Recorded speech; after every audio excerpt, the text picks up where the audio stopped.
invite on stage Tahmima Anam, Ayesha Manazir Siddiqi, and Nadia Kabir Barb. Is everybody here and ready to join me on the stage?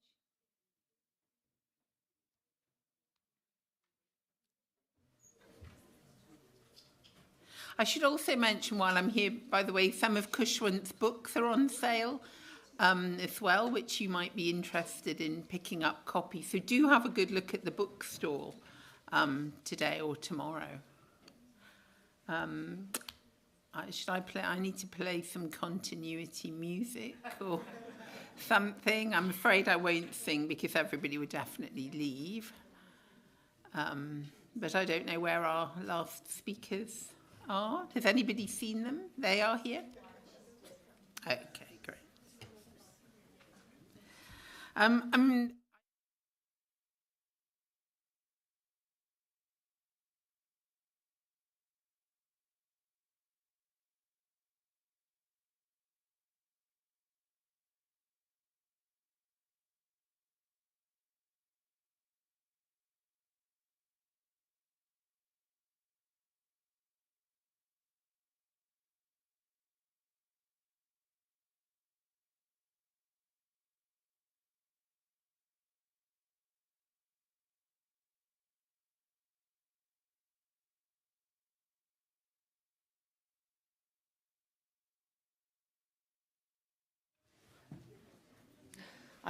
Do you know where the others are? I think they're on their way. They're literally by the door.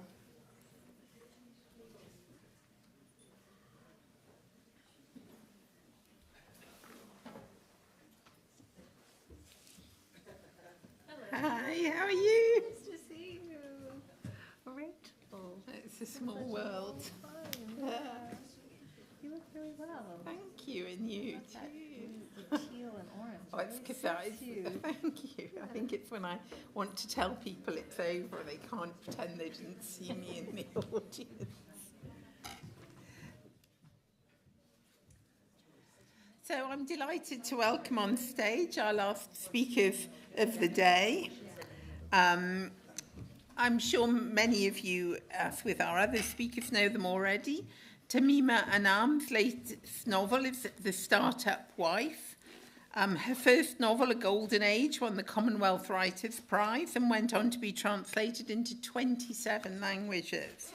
She's a recipient of an O. Henry Award and has been named one of Granta's best young British novelists. And she's a contributing opinion writer for the New York Times and was elected a Fellow of the Royal Society of Literature. And Ayesha Manazir Siddiqi has written plays, essays, book reviews and short stories, as well as working as an editor and occasional translator. The Centre is her debut novel, hence the centre of a startup. And the session will be moderated by Nadia Kabir Barb, who's a writer and a journalist whose work has been published in international literary journalists and anthology, including one journal that's very dear at SOAS, Wasafiri. She was longlisted for the 2021 Bridport Prize and has won many other awards. And she worked in the health and development sector in the UK and Bangladesh. And her debut collection of short stories is called Truth or Dare. So I look forward. I shall let you all talk for 45 minutes. And would you like to take the questions for the last 15 minutes before we wrap up? Thank you and welcome to the session. Thank you.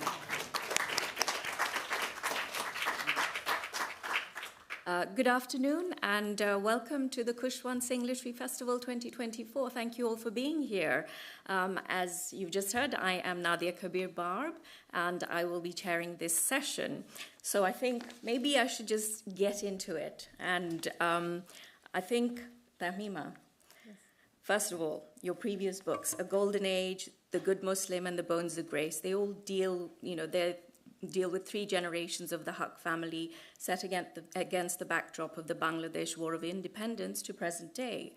But The Startup Wife is a complete departure from those stories. It's a modern, brilliantly funny, fast-paced satire which deals with the tech industry. So what made you want to write this book? Because it is a complete, I think it's chalk and cheese, almost, you could say. So what made you want to write this? Well, first of all, thank you all so much for being here on a Saturday afternoon. It is Saturday, right? It is still Saturday. Yeah. It's such an honor to be here with Ayesha and Nadia. And I wish we could talk more about your book because you're chairing, but we should really be talking about your book because it came out this year. And here, let's wave it around. It's for sale outside. You should totally check it out. So I wrote a trilogy set in Bangladesh. It's about 3 generations of women in one family, and it tells the story of the nation through the eyes of this family and these women. And it starts during the Bangladesh War, and it tackles, serious themes like revolution and nationalism, and then the rise of religious fundamentalism, and then it ends with a novel that's sort of loosely about climate change. And I'd written these 3 novels, and I felt deeply committed to the themes that were in them. I'm from Bangladesh. My parents were in the Bangladesh War, and it really felt like those were the novels that I was kind of born to write. And they were also the kinds of novels that people, frankly, who look like me are expected to write. If you have the privilege, as I did, of coming from a place that is not represented as much in international literature, although there are many, many Bangladeshi novelists who deserve to be published internationally, that hasn't happened as much.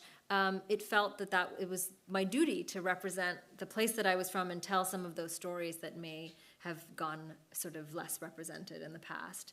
But after I had done that, I felt that I had sort of dispatched my duty, and although I love writing those books and I feel committed to them and to those stories, I wrote in a voice that was much more like my voice. And so I was born in Bangladesh, but I wasn't raised there. My dad worked for the UN, so we moved all over the world, and I've had a much more sort of nomadic life, and one that's not as tied to Bangladesh as my previous generations of my family. And so I wrote this novel. It's set in New York, where I grew up partly. It's set in the tech world. About 12 years ago, my husband became the founder of a tech startup. And because neither of us knew anything about the tech world, I came with him on that journey. Partly, I helped him do a lot of fundraising and joined the board for a period.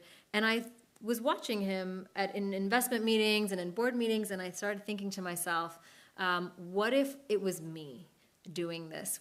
What kind of barriers might I face? He's a white American, and there are all kinds of myths that we build around visionary tech founders, about how they're sort of mapping the future and changing the world and revolutionizing everything. And I thought, well, what if I was the one trying to pitch these? And I sort of created a hypothetical in my mind, and then this character, Asha, and she builds a social media platform that takes over the world. And it's her idea, and she builds the code. But because even she does not fit into her own idea of what a leader like that would be, she puts her husband sort of in the forefront. And he becomes like the spiritual leader. And he's looked upon as a kind of prophet. And then it becomes this sort of story about power in that world and power within the marriage. So that's the startup wife. And also, I realized that I wrote about 1,000 pages, and there was not a single joke in the entire trilogy. And all of my humor was saved for kind of late-night WhatsApp messages with my girlfriends, which is probably the case with many people when they become mothers. You sort of find yourself finding humor in sometimes very, whatever challenging circumstances might come up as you're trying to raise young children. And so I thought, well, I'm going to be funny. And then I had to tell my mother that, who's always one of my first readers and has been so supportive, that this book was full of bad words. And what she said to me was, her older brother is a very religious man, and she said, "What is Baro Mama going to say?" And I was like, if I thought about what Baro Mama was going to say, I would never write another word again. So I had to pretend that he was never going to read it, and then I allowed myself to have the sort of slightly irreverent and inappropriate jokes that abound in this book. So that, sorry for the really long answer to your question, is how I came to write this book. Excellent. One thing I have to say is, reading the book, you get the impression that the writer really enjoyed writing this book because it is very funny, you know, and it comes across, you know, it feels like, no, this person is having fun with what she's writing, and I love that about it, you know. Thank you. So now, Ayesha, The Center is a fantastic debut novel, and the premise that you can learn a language fluently in 10 days, but at a cost, opens up a plethora of questions. But before I get into that, which I will, so be warned, can you tell us what made you write this darkly funny and at times, I have to admit, disturbing book? So yeah, thank you everyone for being here. It's an honor to be sitting here and having you as an audience. The center, as Nadia said, is about a woman, a Pakistani woman who lives in London, and she longs to be a translator of what she considers great works of literature. And one of the things that the book does is kind of dismantle or interrogate the idea of what that even means. And anyway, so then she comes across this mysterious language school that promises fluency in any language in just 10 days. And she enrolls, and then she discovers how the school runs. And that's sort of where the twists and mysteries of the book occur. I wrote the book during the pandemic. And what happened was, I mean, first of all, I was working for a podcast. I was working for the Trojan Horse Affair, which was an American podcast. And so my work was in the evenings, and then there were these long daytimes, and everything was closed. We were in lockdown, and the borders were shut. I am from Pakistan. My family do not live in England, and then suddenly to find that closed was interesting. It was, in a way, I think what happened was, like, I felt as if I had to sort of make peace with the fact that this is the place that I have chosen as home, and maybe like a kind of I don't even know if I should say I have chosen, but this is a place that happens to be home. And then maybe a kind of reckoning takes place about what has been lost and what has been gained. And I think what happens so I moved to this country at 18, and what happens is like, whoosh, like it sucks you in, and this thing called assimilation happens, and before you know it, you know, you're forgetting other things. And so in kind of exploring all of that, the idea of this institution that promises you this miraculous kind of thing of you can learn any language, but then, you know, it's kind of taking away things without you even realizing it. Seemed to call out to me. What else can I say? The other thing that resonated with what Tahmima was just saying was the idea of the mother and the problematic stuff that can happen. I think that is a big, I don't know, maybe even more so for Muslim writers, but this thing of, okay, like I am literally kind of putting myself on the page. There's a lot of things, like everything you can imagine, basically. And I remember giving my mother the proof copy. So we waited until, you know, the publishers had said we're going to, and then they do a proof copy, which is kind of like before publication. They print like a mock-up sort of thing. And I gave it to her when I was back home, and I'd like every time she went to the bathroom, like I'd sneak in and see what page she was on. Like I was completely absorbed, and it went well. I mean, there was one scene. There's this particularly graphic scene, and she was like, "Oh, you know, I don't think this belongs in the book," but we spoke about it. It was an interesting kind of negotiation or like discussion, and there is something special about that process happening through the book itself. It kind of opens up a kind of an intimacy. There is this idea, it's in the book Letters to a Young Poet, and the writer says that the love of your parents is inconceivably larger than you would imagine. And you can, in fact, travel quite far from where they may expect you to remain, and the love still encompasses that. And to discover that was beautiful. So it's been interesting, the negotiations with family members. Yeah. Thank you. Actually, I want to come back to that later on, that, about writing and how we have to, occasionally we feel like we have to self-censor. But I think before that, what I think would be lovely is if both of you could give us a little reading, so that those of you who haven't read the books can have a little taster. So can I start with, yes. Okay. So basically, as I said, Anisa, the protagonist, finds out about the school. And the way that she finds out about it, I think I'm going to read the end of a chapter. So the way that she finds out about it is she meets this man called Adam at a conference. And he can speak multiple languages, and she becomes enchanted. And then they start dating. The relationship is not like the best. Like, it's not very passionate. There's a lot of things that aren't working about it. But nonetheless, she kind of feels sort of like the clock is ticking, and maybe she should just sort of settle down anyway. But she feels very uncertain. And as a kind of, it's not clear to herself, but maybe she says maybe it's a kind of consolation, or maybe it's a kind of test. She takes him to Pakistan to meet her parents.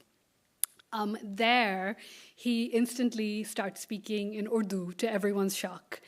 And there's a section about that, about how that is kind of like, people really admire the fact that this white guy can speak Urdu in Pakistan, and there's a kind of contradiction or hypocrisy pointed out there, where, in this language it is like expected, not only should we speak English, but in the right accent and with the right words, whereas, if you invert it, like a white guy speaking Urdu in Pakistan, it's like hailed as this, like everyone's like throwing free stuff at him and things like that. So that's explored. But anyway, so then at some point she becomes kind of more and more sure of her uncertainty around Adam, or you could say more and more uncertain about him, but you know what I mean. And then her mother, she says at some point that Ammi, to my surprise, Ammi sort of encouraged me at some point to follow the beat of my heart rather than the din of that ticking clock. And so immediately after that, this scene happens. So this is in Pakistan with the parents and Adam. Okay, it's running. When I was a child, Amma had struggled. Oh, sorry, she calls her Amma, not Ammi. In my new novel, she calls her Ammi, so I got them confused. It's Amma. When I was a child, Amma had struggled. She'd been a young woman with nerves stretched tight by a never-there husband, hostile in-laws, and an unsupportive mother. There was a time, she once told my sister and me, that those taut nerves had nearly strained to breaking point, but an absolute financial and social dependency had forced her to contain herself. She'd raised us with the intention that we never find ourselves in a similar situation. On top of this, Amma sometimes described her pre-married life as a kind of idyllic paradise, with pets and time in nature, games and laughter, cousins and friends.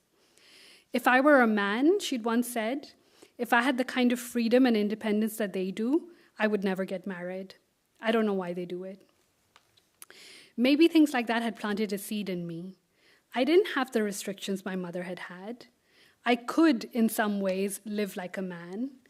And so I wondered, did I need to take better advantage of my privilege and of the privilege of my freedom? Would marriage mean, for me too, the end of something? In the comfort of the cocoon of my home, I began to wonder about the extent of the compromise I had made. No, I started to think. That fire I longed for, it existed. It must. Fine, maybe not dances in the rain and jumping into someone's arms while they're on a moving train, but the emotional equivalent of that stuff. Love and respect and mutual admiration, and yes, heart flutters and bedroom sparks. Those are the relationships in which both partners grow. The truth is, even little Billy, so Billy is her cat, even little Billy made my heart melt more than Adam did. I missed him terribly while in Karachi, even though Naima texted me photos of him daily. And I found myself thinking that maybe I'd picked the wrong flatmate to bring home with me. In this way, doubt accumulated on top of doubt, and it started to feel like I had brought this relationship home, not for it to solidify, but dissolve. The center, I thought. The center could be the stepping stone I needed to reach the life I really wanted, to find a sense of fulfillment and meaning, to become a real translator. But of course, I forgot about the Ayatul Kursi. So Ayatul Kursi, long story. On one of our last days in Karachi, while eating halwa puri for breakfast at Boat Basin, I told Adam I wanted to go to the center. To learn German, I said. Now that's a real translator's language. Can you imagine if I had access to German novels in the original? Are you sure? He asked. 100%. It's probably the biggest market outside of English. And anyway, it's so complicated, that language. Learning it will probably make me smarter. It's an intense experience, you know. Come on, I said. If you could do it, I can do it. He hesitated for a second. There's something else. Tell me. Well, it sort of changes you, learning a language that fast. How? Maybe I've done it too many times, but it's like sometimes you forget who you even are. Forget how. It's hard to say. Maybe that would have happened to me anyway. I'm in such a different place now from where I started. Career-wise, financially, even you. It feels to me constantly like I was never meant to be here. I think that's an Adam thing, not a center thing. It's both, he said. I know what it feels like, by the way, to not feel like you belong. It's not the same, Anisa. I've heard the way your parents talk to you.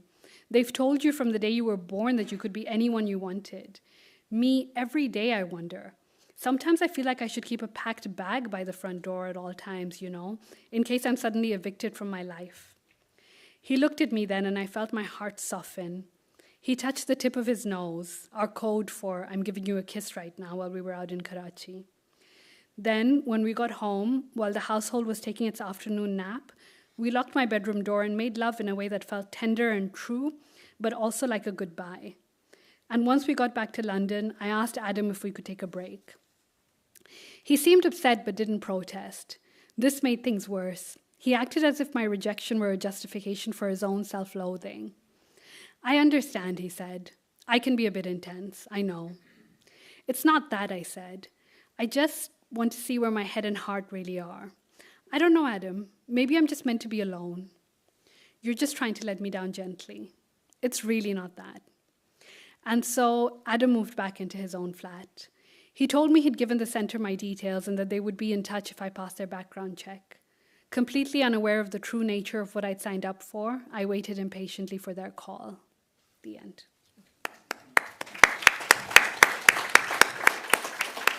Thank you very much. Tahmima? That was great. Yeah. Yeah, I really enjoyed that. Thank you. Okay. So, this is a scene in which Asha, who's the main protagonist, comes up with the idea for the startup, along with her roommate, Jules. The week after Thanksgiving, we were trapped in Julian's house during the year's first real snowstorm. The lab was closed, and the roads were rivers of powdery white. Jules lit a fire, and we played Old Before My Time, a game I'd made up with my sister where we confessed things that made us sound old. Okay, I started, describing people as chill, as if it's a compliment. Like, yeah, I'm so into that guy, he's so chill. How? How is being super relaxed a quality one seeks in a partner? The only people I really need to be super chilled out are pilots. Or air traffic controllers. Yeah, but in a focused and uptight way. I don't understand TikTok, Cyrus said. So it's Cyrus, Jules, and Asha. Cyrus is her husband, and Asha and Jules is their best friend. I don't understand TikTok, Cyrus said.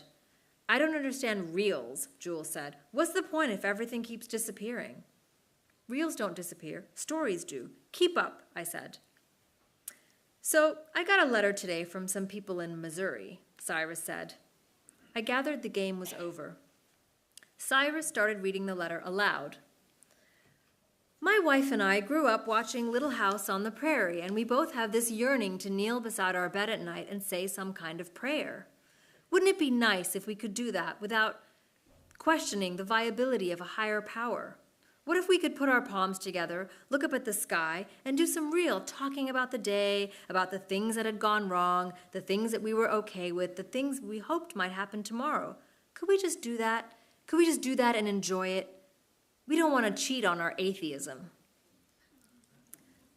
Geez, Sai, if only you could give every skeptic what they wanted, some kind of believable replacement for God, Jules said. Well, I said, I did propose that to Cyrus, but he wasn't sure. I didn't say I wasn't sure. I said, I don't want to be a priest. Jules looked back and forth between me and Cyrus. You want to give this man his own religion? I just said I could code an algorithm that would allow people to get a kind of Cyrus ritual, a combination of all their things, wrapped up in a little modern package, without the sexism, homophobia, and burning in the fires of hell of actual religion. Jules agreed, that's actually not a bad idea. People might actually go for that. I shrugged. It's up to Cyrus. What's wrong, Sai? You don't want to be the new Messiah? Outside, the snow continued to fall. Everything was blurry and quiet. We need marshmallows, Cyrus said. Why don't we do a little experiment, I suggested. I can code a mini version of the algorithm, and Cyrus, you can decide if you like it. You know what I like about s'mores, Cyrus said. What I don't like about s'mores, Cyrus said. The chocolate should be melted. Otherwise, it's just the marshmallow that's warm, and they're never hot enough to take the chocolate down. Fine, Jules said dramatically. He leaped up, darted into the kitchen, slammed a few cabinet doors, and came back with marshmallows, chocolate, graham crackers, and metal skewers. Why are you so well prepared? I asked. It's the white man's dessert, Jules said. Every household comes fully equipped. We made the s'mores. Cyrus repeated his opinion about the chocolate. Jules suggested Cyrus squeeze a little Hershey syrup over his. That's another staple of the Caucasian larder, he winked. I'll do it, Cyrus said. I was surprised. Really? Anything for you, he smiled. Hallelujah, Jules said, slamming his hand on his armrest. I always knew we were meant for great things. We toasted with our skewers. I promised to get to work immediately. Jules asked how long it would take to do a small release. He said we should try to get it out to a few people as soon as possible. Just to see what happened. So then she makes the little app, and it becomes really, really, it blows up, as they say. And that's the story. Thank you. Thank you. Oh, actually, I'm glad you read that section, because I want to ask you, Tahmima, that Asha, she's the protagonist, she invents Y. We Are Infinite, which, as you said, is a revolutionary app which completely blows up and takes over the world, almost. Mm-hmm. But the app allows the non-religious or the atheists to kind of meaningfully celebrate or mark milestones in their lives with sort of personalized rituals. But does it not then fill a void for the non-religious and becoming almost an organized non-religion? And does that pose any ethical dilemmas? And does it actually constitute some form of exploitation? That's an interesting question. So Y is an app that you basically answer a bunch of questions about the things that you like and the things that are meaningful to you. And then you ask it, so I want to celebrate, my child's adolescence. Sort of like, but I'm not Jewish, and it's like a secular bar mitzvah. And I created that app because I felt a void in my life. I didn't grow up with a particularly strong religious kind of tradition in my family, although I come from a Muslim family, I come from Bangladesh. But we didn't do a lot of religious things. My parents were more secular. And I felt like, you know what? I miss the ritual of religion. I miss the sense of community. I miss the sense of like knowing what to do at a particular significant moment in my life. And I thought, wouldn't it be great if that existed? So that's why I created it. Now, in terms of the ethical dilemma, there are always ethical and moral dilemmas when we talk about things that are so powerfully meaningful to us, like community or thinking about the beyond or thinking about the afterlife. So these are all important moral questions, and there's a reason we turn to religion to answer them, because religion tells us what to do. It doesn't really account for human fallacy. It's about a power that is not human. It's a power that doesn't have any of the flaws that humans do. So there are always going to be moral questions, and they're raised in the book. And eventually, the people who create it have to deal with the messiness of trying to give humans a replacement for something that has become so sort of eternal and so powerful, such a powerful force in society. Exactly. It seems almost like why has taken over the place of God, in a way. I mean, it's not at all intended to do that, and it's sort of against that and its principles, but it definitely explores the sort of tricky moral questions that come up when you're giving people a sort of replacement for something that is so meaningful. But that's a brilliant way of doing it, actually, So thank you. And also, Ayesha. So Anisa's boyfriend, Adam, as we know, learns Urdu in 10 days, and he's fluent, and he goes to Pakistan, and he's impressing everybody with his amazing language skills. And obviously, Anisa is finding that quite hard because everybody's sort of, applauding his knowledge of Urdu. But what I'm interested in is that how does the novel explore privilege associated with language acquisition? Yeah. That's something which I thought it does explore. And could you tell us a little bit about that? I mean, before I even start, I have to say, Nadia, just the depth of your questions and your reading is really I really appreciate it. It means a lot. No, the books were amazing. No, but it's rare for someone to engage so deeply in us. So it means a lot. It's always a pleasure when you're, able to engage deeply. But the question, I mean, there's a few levels to it. So I think one of the things that was important to me is that it's true that Adam's kind of whiteness is interrogated in the text, and his masculinity as well.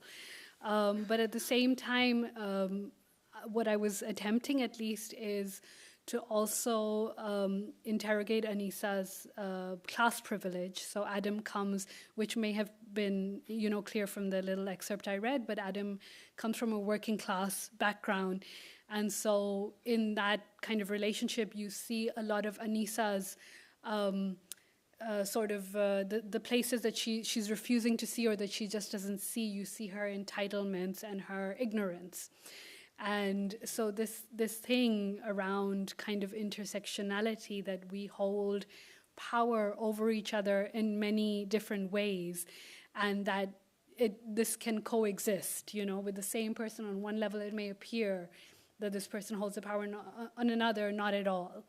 And I think that tussle felt really important to look at, particularly around class. And then what I hope is also to kind of look in the next one also around caste. It's really nice also to hear from Bangladeshi novelists, because there's this whole, for instance, another kind of privilege I feel is that a lot of Pakistani writers do not mention, for instance, the genocide that Pakistan, conducted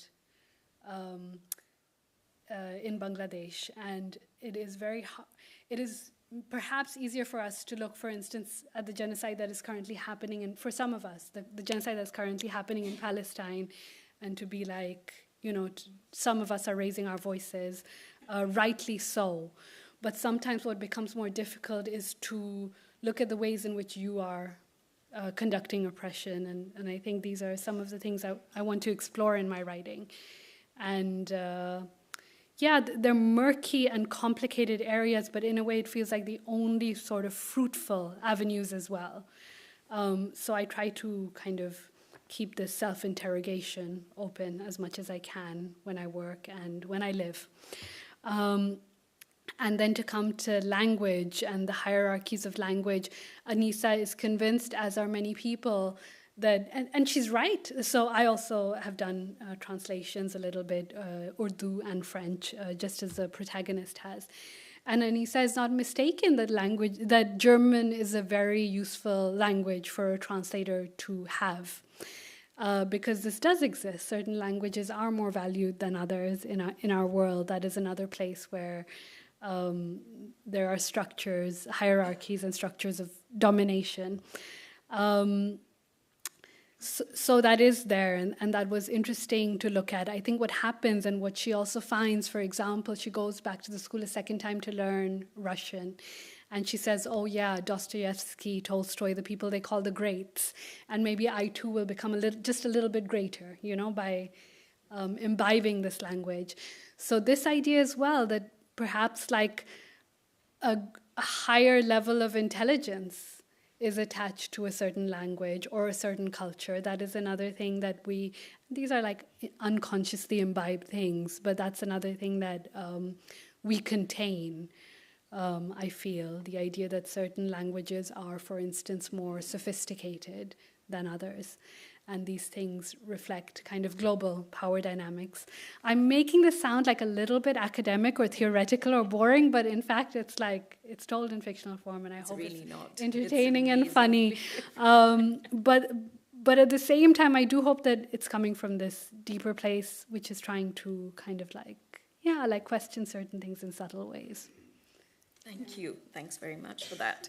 And I would like to ask both of you actually, that both Asha and Anisa are faced with moral dilemmas at a certain point in the book, and they have to make certain choices.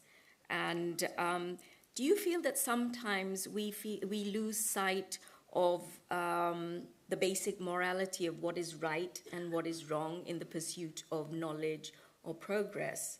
I feel like in both the books, the protagonists have this situation where in the case of Anisa, it's language, and for Asha, it's her app. And that, the lines start to blur. And is that something that you wanted to highlight, that sometimes we do blur the lines of what is right and what is wrong in search of that knowledge? Well, I mean, it's interesting, like, if I just kind of take where we are now, like, sitting here speaking, like, already, what is the ideology that we are spreading just through this event, right? It's maybe one of the things that is happening is the kind of, like, superiority of the writer, like, let's come and look at the writer. And so already there's, like, an elevation or a hierarchy or a mythology being created around, like, oh, this is the writer, like bells and whistles. This is a person who has something to say. This is a person who has something to tell you. No, like, not at all. I say as I'm speaking, this is a contradiction of it. But I think one of the things around the center was also this kind of literal, like, center. And what does it mean? I guess maybe that's what I started talking about, like, coming to this country and what is lost and gained. And in the same way, like, when you move towards the center, what is it that you only realize too late kind of what you are sacrificing as you step towards it, because it is like bells and whistles and like smoke and mirrors and glimmer and diamonds, and it just looks like something desirable. And again, that is on some level a construct. And when you create like a shiny thing that people are walking towards, sometimes they're not even asking themselves why. But hopefully within that journey they start. So this kind of like idea of like intentionality, like why am I doing this and what does it mean? I can't even remember now what the question was, or whether I've moved like really far away from it. But was it something about whether we blur the lines of of what's right and what's wrong in this eternal pursuit of progress or knowledge? Yeah, I mean, I think that's what I was trying to say. So I don't sort of right and wrong. I'm not sure if such things exist, but the idea that the pursuit of knowledge is a positive thing is something that maybe can be looked at, like, to just take that kind of unconditionally. Okay, that's interesting, because sometimes, when I was reading the book, I asked myself, is that one of the issues that, your character is questioning whether what she's doing is right or not, what the center is doing is right or wrong.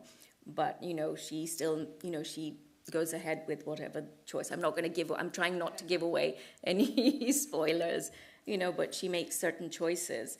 But it's interesting because that's something that I think happens as well with Asha, that at a certain point she also has to deal with her conscience, and I want to find out what you feel about this.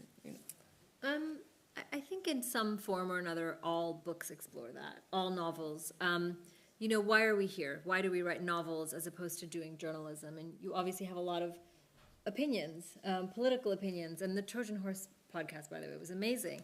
But there are more direct ways of speaking to people, right? So when we write novels, we deal in ambiguities. We don't give answers, we ask questions. We want readers to say, oh, well, I really, really love this character and I'm on her side, but I don't agree with what she's doing. Or some novels famously have unlikable characters, and it's about getting inside the head of someone who you would never be friends with in real life. So really, we're always dealing in moral ambiguities, and if we don't, then a novel isn't working.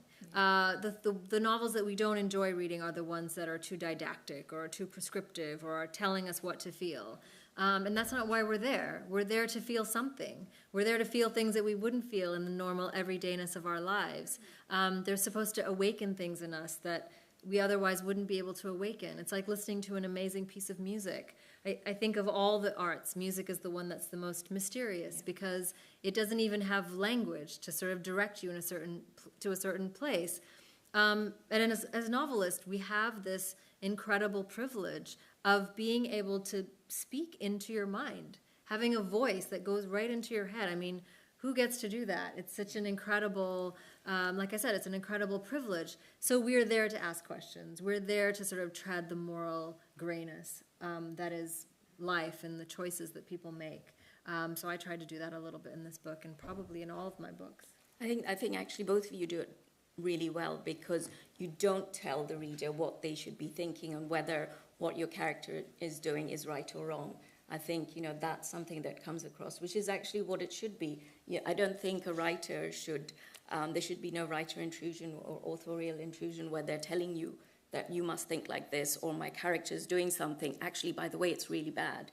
It doesn't come across, and it's wonderful because it makes the reader question and reader kind of think about, hang on a second, really? Should she be doing this? Actually, maybe yes or maybe no, and I think that's what I loved about the books because it really made me think about them and what they were doing at the app or the center, whether this moral ambiguity that is there. So no, it really comes across. So thank you. So now going back to the question of self-censoring, borrow my mother. And as a writer, I don't know whether all writers have this, but I know I do because I have 3 children. They're grown up, but I still wonder, oh my God, if I write this and they're going to read it, what are they going to think? So, when I've written a novel and my daughter, youngest one, who's here, wants to read it, but I sort of think, oh, well, no, I can't give it to you yet, because there are some intimate scenes. And so, yes, and she makes faces when I say that, but... she is 26, though, just to clarify. 25, yeah, so she still makes faces anyway. But, so do you find yourself either trying to self-censor because of this, I don't know, the sensibilities maybe that South Asian writers grow up with, or do you feel that, some topics are off limits for other reasons, or that as a writer, actually, you should have the freedom to write about whatever you want to? I think it's really important to go to those uncomfortable places. And they may not be the same uncomfortable places for everyone. So I had a scene in this book where Asha's sister, who's just had a baby, says something very graphic about her body. And my sister-in-law, who is a white American, who lives in Paris, was like, why would you write that? Why would you tell people that that is a reality of a post-birth body? And I thought, well, why don't people know that? Why don't people know almost all women who have had babies go through this? So why don't we all just know it? Why is it taboo? And so it's not because I came from a certain family or because I have a borrow mama. Sometimes it's just because I'm a woman or I'm a mother. I want to talk about things that don't really get said. And it's really important to go to those places. And I don't know whether that's like saying we shouldn't censor ourselves. I think we have a commitment to certain forms of sensitivity. But if there's something that makes me uncomfortable, that is going to make other people say, why did you write that? I feel like I'm doing my job. Because after all, what is the point of writing another book if you're not saying something that hasn't been said or shouldn't be said? That's kind of the point. Exactly. Yeah, no, I completely agree. I feel like it's so important to go into. I mean, that's also sometimes it feels to me that it's when you're feeling the cringe, like when you're feeling the shame or the fear, when the actual work is happening, like when you really don't want to say it is when you need to say it.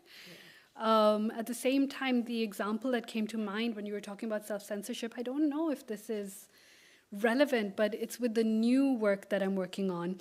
And I myself learned to ride a bicycle, like a bike, as an adult. And here in this country, the council teaches you for free if you don't know how to ride a bike. And so some guy from the council came, and he was like holding the bike with one hand, and then with the other hand, he was like, right, amazing.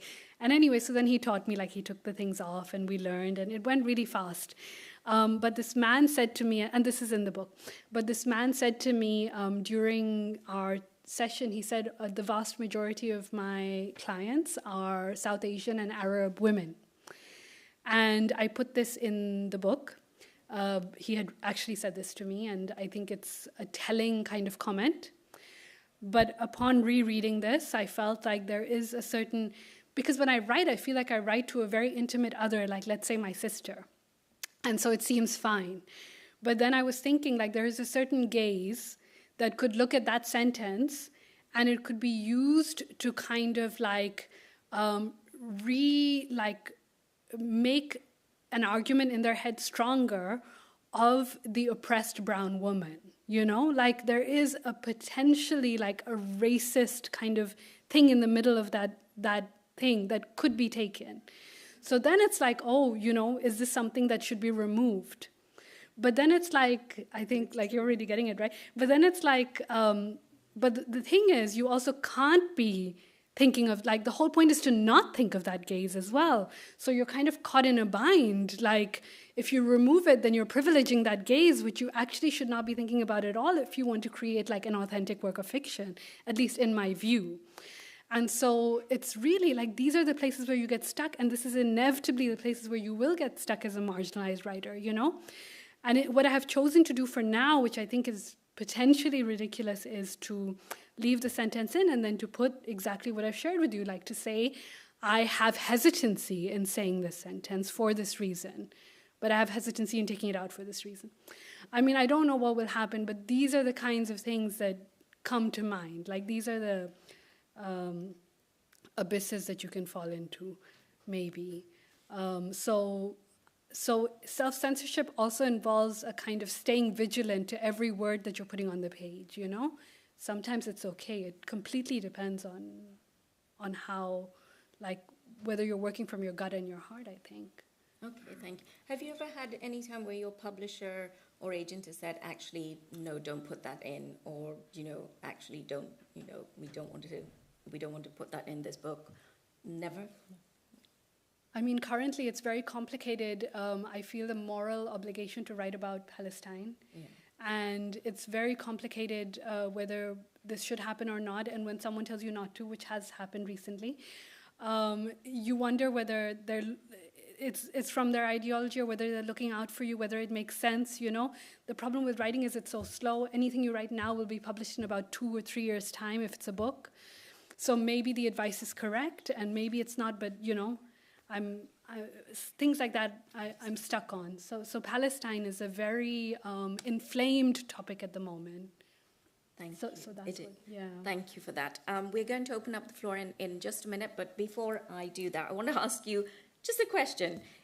If you, both of you, if you knew then what you know now, what advice would you give yourself as a writer?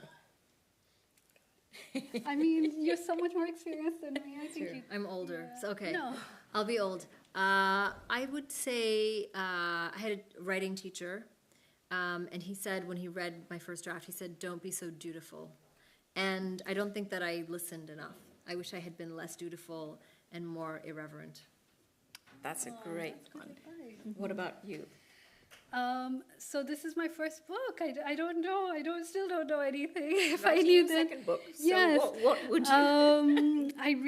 I mean, alhamdulillah, honestly, everything went really, really well, I would say. And I'm saying it's my first book, but I've been writing for 10 years before then. And, one of my fellow playwrights is here. Like, we've been doing plays, all kinds of things. So we have been, and, these kind of fellow writers, standing with you, helping you understand the journey helps.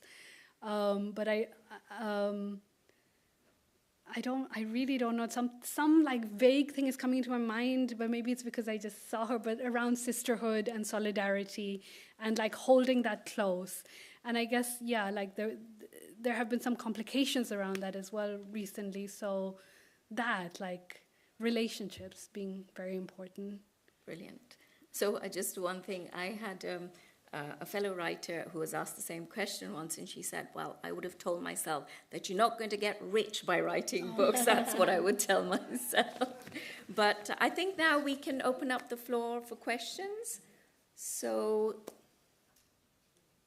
There's someone in the front. Sorry. Thank you. Tahmima, Ayesha, it's wonderful to hear about your books. And I'm really pleased I'm here today because I wasn't aware of your books. So I'm really kind of happy that I found out about it.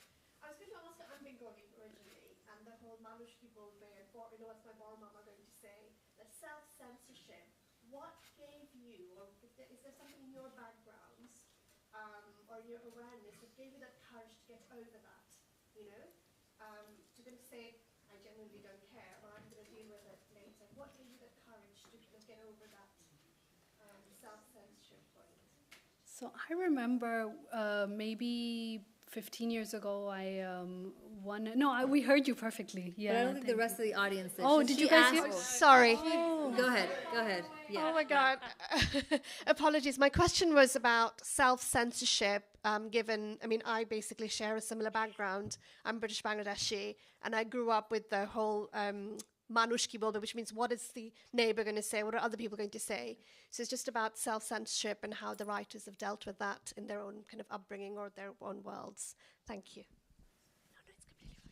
So about 15 years ago, I think I was shortlisted for the Bristol Short Story Award. It was like felt like a huge deal at the time, And the story was about alcoholism I have a family member who struggled with that. And I remember my sibling saying, you know what, like maybe you should withdraw the story. I asked them, obviously I told them the story. What do you think? And I withdrew the story. And with this novel, my brother he said to me, I think I understand now that this is what you do. So it was interesting. My brother, he writes poetry. He's very he's not, you wouldn't think, but I think he's also quite overprotective and concerned about everyone's feelings but not about his own, but he worries that something might offend someone else. And so if I write something, it might offend mom. And he gets really worried about things like that. But actually now I have realized, actually, you just show it to mom, and actually she's not. And then mom thinks, oh my God, what will cousin think? It's not, the person themselves is never. And then you can show it to. So it's like that. And then my brother recently said, okay, now I realize this is what you do. But it really, I just had to get over it. And a part of it was growing older, of being I'm really sorry, you can hate me. And I do have relatives, so there is sex, drugs, things like that. And I do have relatives who've sent me a WhatsApp photo, I just bought your book, and then never hear from them again. So I know there's people who probably, don't like it so much, but no one's going to disown me. And then they see me at the next party, and they're like, oh, it's Ayesha. She's not an evil person. So it's just a temporary offense. And I think that there are real stakes for some people, right? There are, and in your case, you had to withdraw that story. That's a pretty serious thing to do as a writer, to say, you know what, no thanks, I can't take this prize. So there are real stakes, and so I can't speak for people for whom that would be a real concern. I made that joke about my mother, but really my parents have given me all the freedoms in the world. My dad, I come from a family of writers and journalists who are used to being provocative, so that was never something. But I do feel like it's important to remember that for certain people, that means like excommunication from a community. But writers have been exiled. Writers are always the outcasts, whether they're actually outcasts or they feel the sense of loneliness. You've never seen a writer who's comes totally from within a world. They always feel that they're writing from the outside, even if they are deeply embedded in a particular place. So, to some degree or another, you're already that person. You're already on the outside. So you might as well just like speak your truth. Yeah. Yes, please. Thank you. Ayesha, you mentioned in the dilemma about the councilman teaching how to ride a bicycle. And you mentioned that you were talking about how he said that South Asian women and Arab women, I didn't quite understand that. Why he said that he finds that most of the women who come to him to learn how to bicycle are Arab women and South Asian women. Now, what was wrong with mentioning that in your book? What was the dilemma that you had? Yes, I can see that. So basically, by saying that, the implication is that the communities where the women are not taught how to ride a bicycle, a predominance of them are Arab and South Asian women. So it is more common for South Asian Arab women to not learn how to ride a bicycle as a child. What's wrong with that? It can imply a kind of like double standard, like a gender bias. He's like, why couldn't you say it? If it's true, why can't you just write it? Oh, why can't you say it? Oh, that's the question. Yeah. So the reason why I am hesitant in saying it is, that I was afraid that it might be taken into this ideology of, oh yes, like the oppressed brown women, like they don't teach their women how to ride bikes. That. But now I'm spelling it out and now it's feeling even worse, but you know what I mean, yeah. But yeah. I still feel that was what the councilman felt. And if he felt that way, there's nothing wrong with you writing about it. Yes. Giving you permission. Yes, you've now yeah. go for it. Okay, I see what you mean. I see what you mean. Thank you. Questions? I have 2 questions here. Gosh. 5 minutes. I'm going to take it fast. This is maybe a bit of a faster one, but I know we've talked about whether people have liked your works or not liked them and had different opinions on them, but have you ever had it where someone's read something you've written and they've come away from it with just something totally different to what you did when you wrote it? So you thought the story or the book or the piece was about this, and they've turned around and been like, wow, I think it's about this, and it's just not at all what you had in mind. So I think one of the delightful things about novels and readers is that you kind of plant seeds and then you just don't know what's going to happen.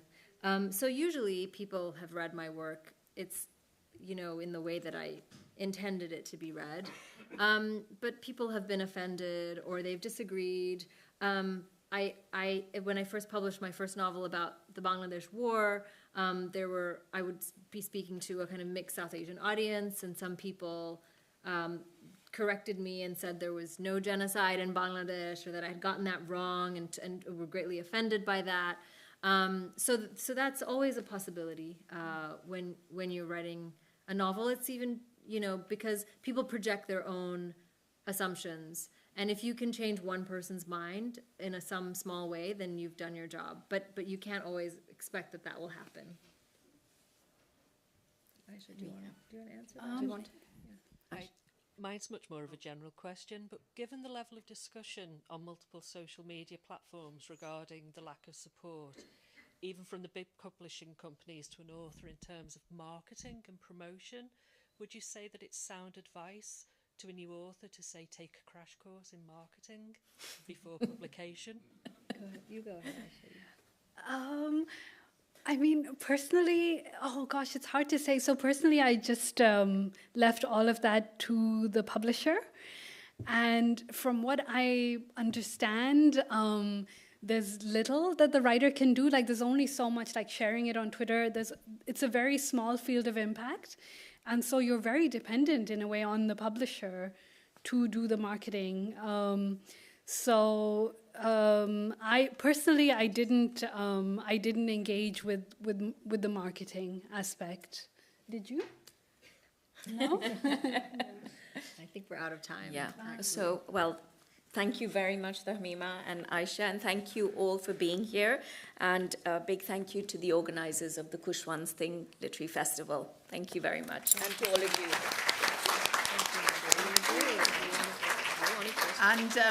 And my thanks again. And though I think in SOAS we are quite used to white people speaking lots of languages, and feel myself very much in this group. But fascinating. It's always slightly frustrating when you haven't read the books yourself, but I'm sure we'll all be ordering them and reading them soon.